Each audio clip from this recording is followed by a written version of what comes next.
Hi, this is Music, Movies, and Moods. I'm Noey, and this is a podcast journal for me to talk about what I find magic and mystifying and memeable about the media I consume. Today's episode is the very special High Fidelity episode. That's right. We are not only discussing the Elvis Costello album that High Fidelity is on, but we're going to talk about the movie High Fidelity. Oddly enough, there is an Elvis Costello song on the High Fidelity soundtrack, and it is not High Fidelity. I'm sure that was on purpose and very well thought out.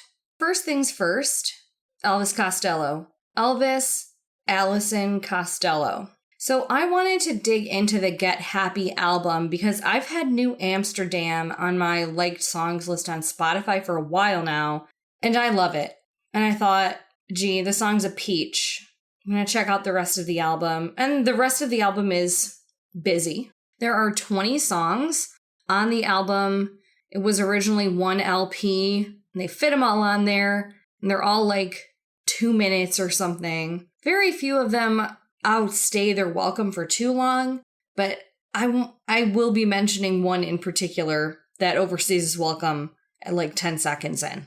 You'll know which one I'm talking about.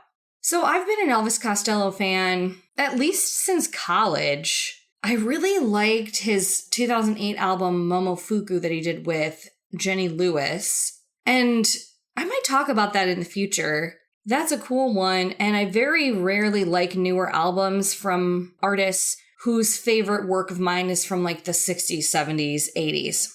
With a few exceptions. Bowie was one of those exceptions, or is one of those exceptions. Bowie lives forever, obviously. But the Wikipedia page to Get Happy, 2 exclamation marks, by the way, not 3, 2, is really long. In fact, I didn't know there was quite so much to write about Elvis Costello. Not that he's not incredibly prolific in his songwriting and collaborations and the things he's involved in. And it's especially fun to read about because of the chaos surrounding it. First of all, Nick Lowe produced it. I'm a Nick Lowe fan for sure. He was really influenced by soul and Motown, R&B, and there's always a lot of ska in this Elvis Costello stuff. I don't think that's going to be a surprise to any of us here. I also very naively believed that Elvis Costello was just a chill dude with no scandal surrounding him. And boy, was I wrong. You can read at length about the event in Columbus, Ohio, where at a hotel bar, he got belligerent with some of Stephen Still's band and trying to end the conversation, was trying to think of the most heinous shit he could, and drunkenly referred to Ray Charles and James Brown as racial slurs with no talent. And that was immediately linked to the press, and he had to immediately apologize for those statements. I think when you hear something like this about an artist you've always liked, you have that moment where you think, gee, do I want to keep following his work? Like, what has he done since to either follow in that pattern or to make up for that behavior? And I think that's just up to the listener. I don't believe he's been involved in any other racist remarks or events. I thought it was interesting to see that Ray Charles forgave him. You know, that he didn't tour in America for years after that. We were pretty pissed off at him. Of course, I'd like to say we here at Music, Movies, and Moods denounce racism, okay? So like I said, I think it's up to the listener. I think up to you. It's a personal decision. Is this something you're going to forgive him for doing? Or do you think, well, his actions since then have proven to me that it was a mistake and that he's learned from that mistake?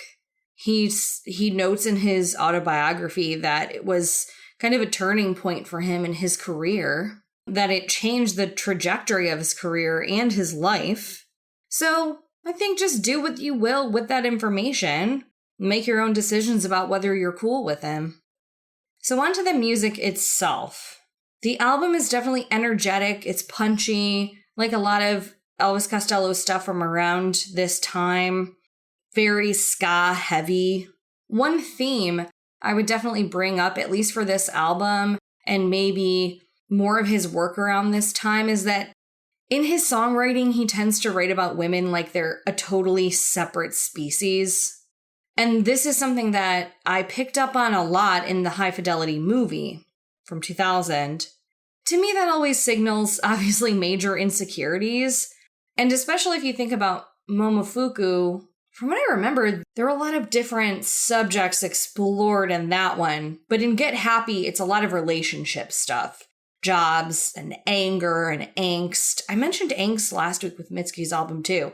I'm starting to think I like angsty music. But back to my point, I guess no one really wants to listen to someone singing about being really lucky in love. You know, it's not Mambo number 5. And I don't expect him as a man to bring the female perspective, especially in 1979. I just don't. So most of the songs are around 2 minutes long. There's a lot of frantic organ. A lot of the songs make you feel like you're like on a carnival carousel and you're just spinning around and you're coughing from all the cigarette smoke, reading about how the album was made. That's probably accurate. I guess it would be a European carousel, which I don't know a whole lot about, but I have served cotton candy at a carousel. Personally, I would have cut out half the album. I mean, they're artists, and I'm sure every song is someone's favorite. Just like Pokemon. Every single Pokemon is bound to be someone's favorite. Even Mr. Mime. I can also see how someone would call his music around this time, like, samey sounding. I personally have to be in the right mood for his work, but I don't get tired of it as long as I'm in the mood. I've always gotten into an Elvis Costello phase when I needed some energy. I love his vocal style. And I think if you're looking for something that sounds upbeat, but is about heartbreak and just rebelliously acting out, you're going to like it. After listening to the album probably a dozen times over, I can definitely tell you how I feel about each song. Love for Tender, I rarely remember that one. Hey, that's one I would cut. Opportunity, that's one of those. The chorus is the title of the songs. Very T-Rex, by the way. Sometimes you're like, Mark Bolan, can you think of other lyrics? But Opportunity, I love it. I'll listen to it right now. The Imposter, someone's going to skank to this so hard they're going to pull something. Secondary Modern, I don't even remember how that one sounds, which probably isn't a great sign. Let me listen to it. Okay, I listened to it. It's good. Definitely seems like one of those songs you're listening to at the bar as the night gets longer and later and everyone's kind of getting ready to go home. King Horse is one of my favorites. Absolutely love it. It's good as hell. Listening to it with headphones on is preferred. There are these like backing vocals that add this really cool layer of depth. Again, it's like you're listening in a smoky bar, kind of. It should be noted I don't like hanging around bars. Possession. Catchy, but morose, for sure. I think that's another one where the song title is the chorus. That's fine. Man Called Uncle. Not my favorite Elvis Costello song about predatory old men. Clown Time Is Over. Not one of my favorites. I'd cut it. There's definitely a Trump joke in there, but I would cut that one. Sorry. New Amsterdam, love it. Love it. One of my favorites to sing along to. That one is so good. That's one that I just keep coming back to. And for this whole album, there are a lot of those little music videos that they like filmed outside with him and the rest of the band. By the way, I should be giving them their credit and naming them by name, and I'm so sorry that I'm not doing that. But love that video for that one. Of course, this was before music videos were a big production. I don't know. I kind of prefer that. I think a fun music video, I remember forever, but I just don't need it. I just imagine music videos in my head to songs, and that's good enough for me. Everyone in the music video industry is like, okay, let us do our thing. And then 10, High Fidelity. How many times have I listened to that song and just never thought about the lyrics and didn't realize that it was about a couple who's cheating on each other? Like Fidelity, get it? It's just so damn good.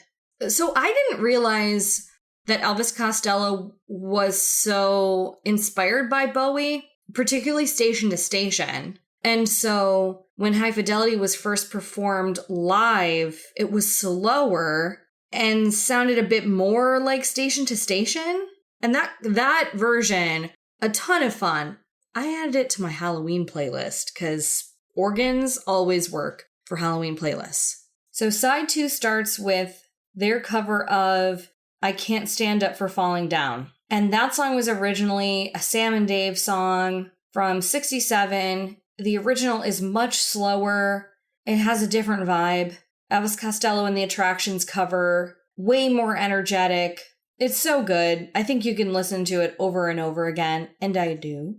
One of my character flaws for sure is reading comments, especially YouTube comments. One of the comments for this song described the original by Sam and Dave as a death march. So first and foremost, I do think they mean funeral march. A death march is not the right way to describe that.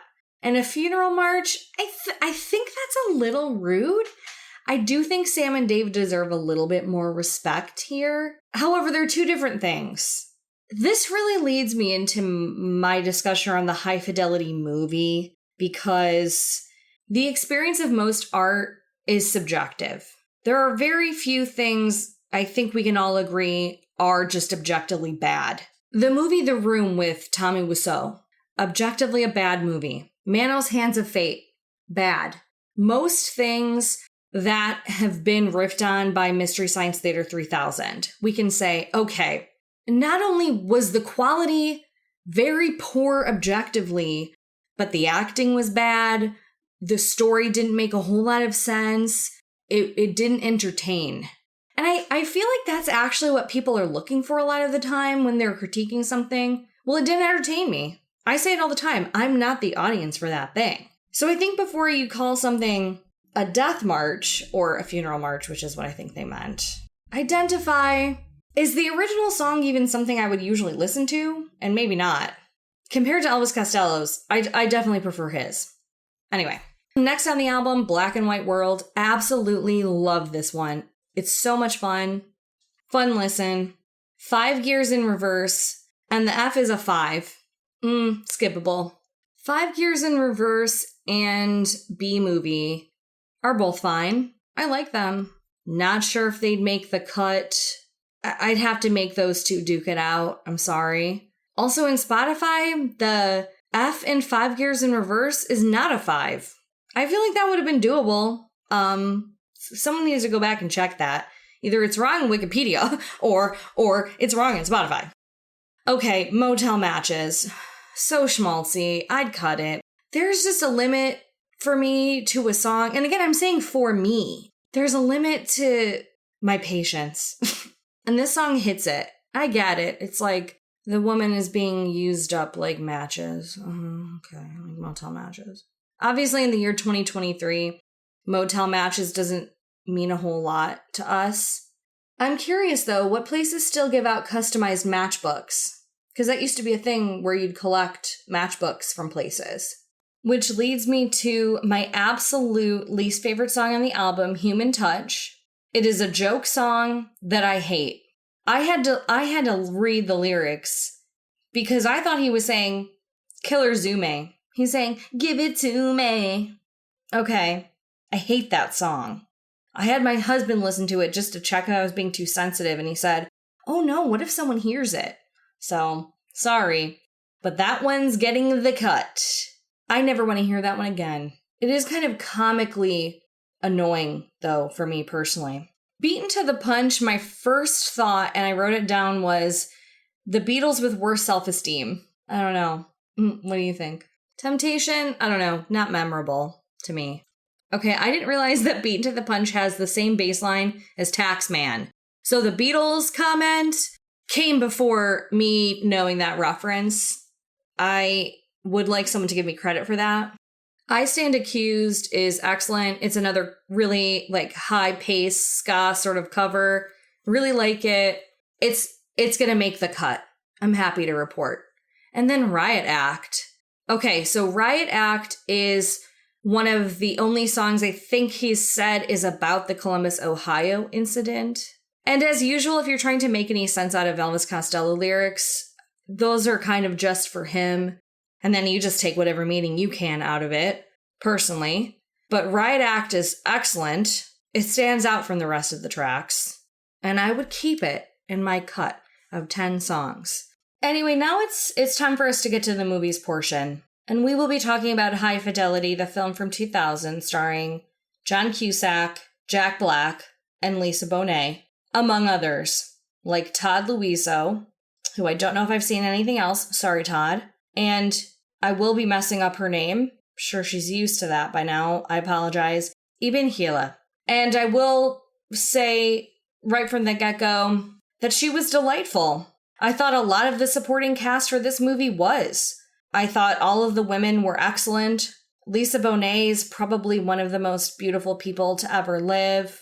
I'm sure many of us can agree. And it was a book, which I didn't know. So this is my first time seeing this movie. This is one of those movies I always assumed I wasn't going to like. I would definitely consider myself a music snob, with the caveat that for most people, if you are a music snob, you are a snob about just the things you like.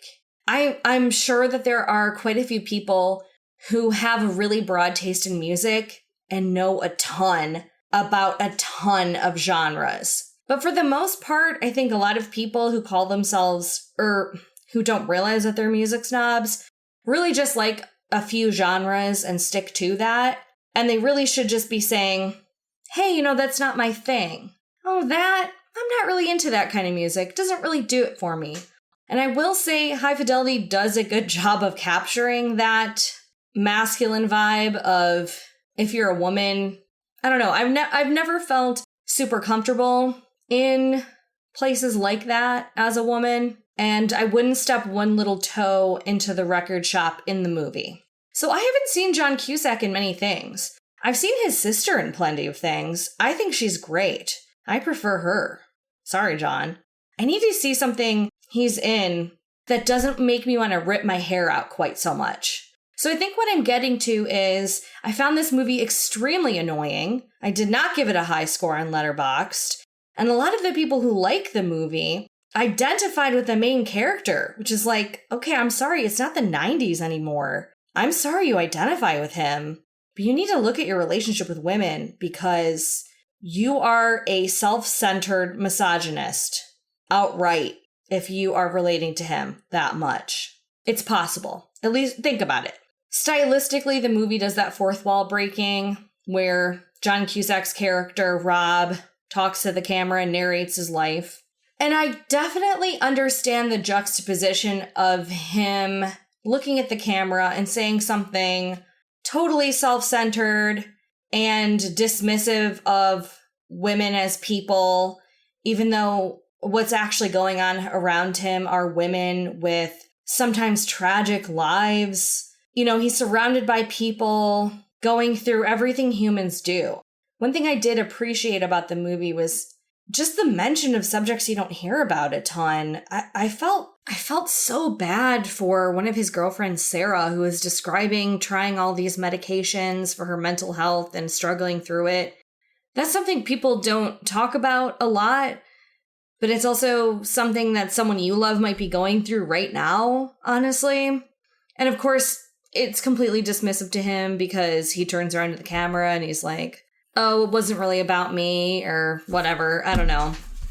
Whatever excuse he uses to justify why it's okay that they're not together anymore. The movie manages to make me not even like Jack Black, which I did not. Well, no, I did know that was possible because I did see the year one at the Dollar Show, but this takes like his persona and amplifies it and applies it to another pretentious type of man. And the whole outwardly judging people for their music taste, I mean, sure, I've done that in private, but I think if I worked in a record store, I'd probably shut my mouth a little bit more. I get that that's the joke. The first thing I noted about the movie were the posters in his apartment. I was like, okay, I'm going to look for stuff I like. So I saw Montreal, one of the posters, Pavement, MC5, and And as far as the soundtrack goes, it's solid. I like any use of Harry Nilsson and the Kinks and the Velvet Underground. There's a lot of Velvet Underground in this, actually. Not my favorite era of the Kinks, but I am very special in that. Most people would say that is their favorite Kinks era. Ray Davis, Dave, Mick, if you're listening, let's talk. Obviously, immediately spotted Drake Bell as the young John Cusack. I really hate kissing sounds in anything. I especially don't want to hear or see children kissing. That's a big one for me. I feel that is not a wild request, and henceforth, not only do I feel like we don't really need to put children through the rigmarole of acting in general, it's kind of messing them up, do not need to see them kissing. Nope. Tell me about it off screen. He does a lot of that with his looking to the camera thing. So I said misogynistic. I mean, throughout the whole movie, obviously, it's John Cusack kind of centering himself and, like, Get Happy talking about women like they're a whole other species. Like, I just don't get them. The underwear thing infuriated me. His, like, angry rant about finding out that women don't even wear cute underwear all the time. Oh my God. Suck it up. Get over it, sweetheart. We are people who deserve comfort. That really bothered me. I wanted to reach through the screen and smack him. And you know what? I've noticed when people complain about him as a protagonist in a movie, you always get those people who are like, they don't have to be likable. Okay, well, he was unlikable and unlikable. He wasn't entertaining. Fleabag did this better. Fleabag did all of this better. Obviously, Fleabag's one of the best written shows, pieces of media I've ever seen. But if you want something that's breaking the fourth wall and a selfish mess of a protagonist, Fleabag does it in the best way possible. Also, this, I think, is kind of considered a comedy. I did not laugh very much. I did like when Jack Black was sweet about Dick getting a girlfriend. Let's not forget that almost any time a woman gets to talk about music, it's when a man is teaching her about it. Like, did Sarah Gilbert really agree to do this knowing that she was going to be talked to about music and she was going to discover something because of the man? I don't like it. Oh yeah, and Bruce Springsteen pops up. Bruce Springsteen fans, does he always talk like that? I want to know. So yeah, hearing women go through these devastating things like mental illness and abortion and just trying to find themselves, and then the main character is such a shithead, it's very Peep Show.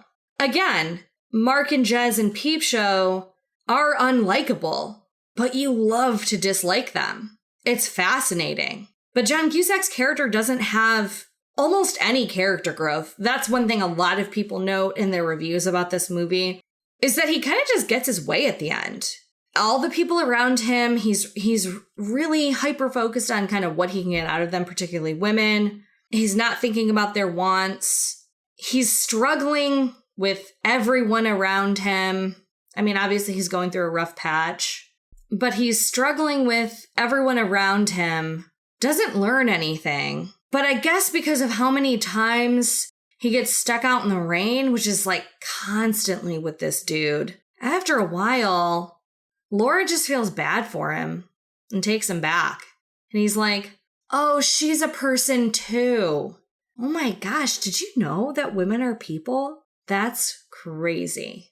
I will be honest with you. It was such a blink and miss it moment between when he was already thinking about at least emotionally cheating on Laura and when I guess they got back together for good at the end. I almost did not catch it. I'm not really sure what happened. I might have been looking away. In fact, the movie was so frustrating to me that I did make some audio notes, and I may play them here. That was a shitty movie. That was a really shitty movie. I'm watching High Fidelity, and there's this Bob Dylan song that's like, most of the time. And if I had never heard Bob Dylan before, this song would have cracked me up. I would be on the floor laughing because he sounds like a little lizard man. Some of my passing notes about the movie, that the main character is a pissy little man boy who is still somehow upset that a teenage person did not allow him to have her body for his own pleasure. So think about that.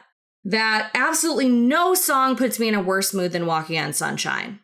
And finding out that Jack Black was playing that, even to try to cheer him up, I'm like, dude, that wouldn't work for anyone.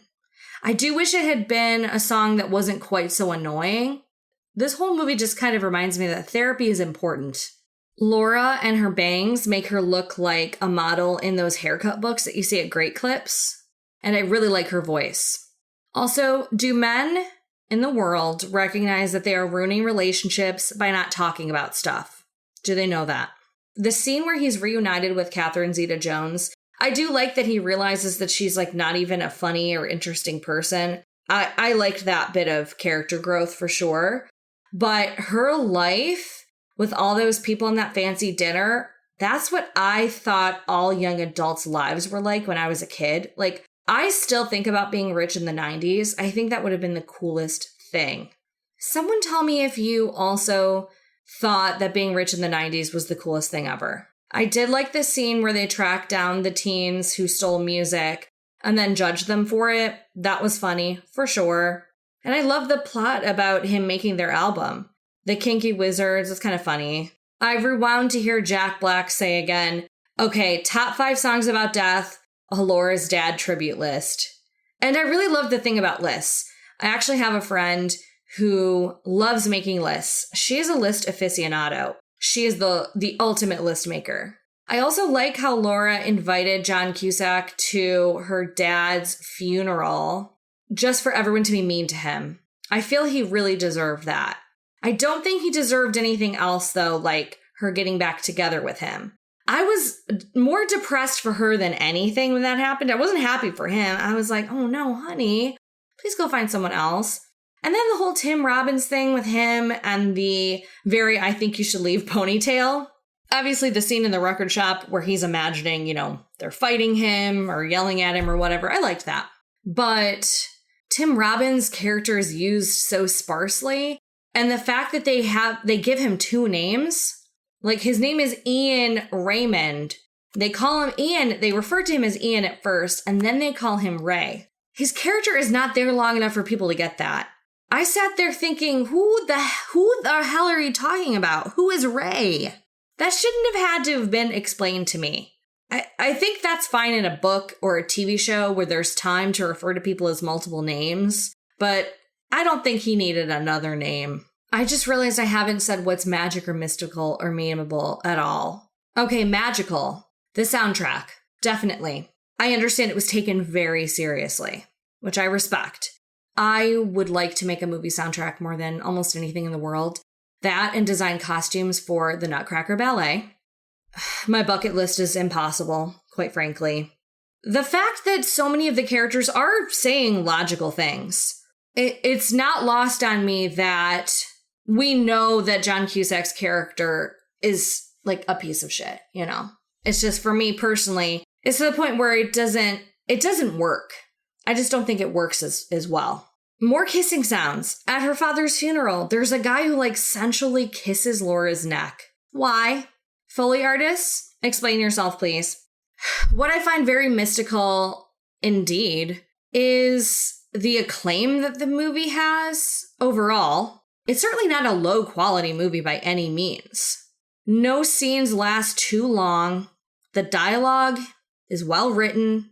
I love their record collection. I like a lot of the music references. I guess I do wish I wish it was a different movie. I wish that the movie was about music and not so much his failed relationships with women. I also think it's just dated. I think that was a male main character that a lot of men could see themselves in around that time. And at this point, it just comes across as so out of touch and women hating and so not inclusive. It's like, I just want to see a female music snob. I do. I want to see that. I want to see a woman be pretentious about music, who's not the butt of a joke, who was in the in crowd. And I don't know if that's what the TV show accomplished. I know it didn't get many seasons, but I'm not going to watch that. So I'll just have to continue wondering. Memeable, definitely the lists. I like the lists a lot. I think that's kind of a fun mental puzzle to play with yourself. Keep the cogs turning. I also see the fact that it takes place in Chicago mentioned a lot, which I almost did not notice at all in the movie. It kind of just blew past me that they were in a city. I like that they're in a Midwestern city for sure, and I love Chicago, but it didn't scream Chicago to me.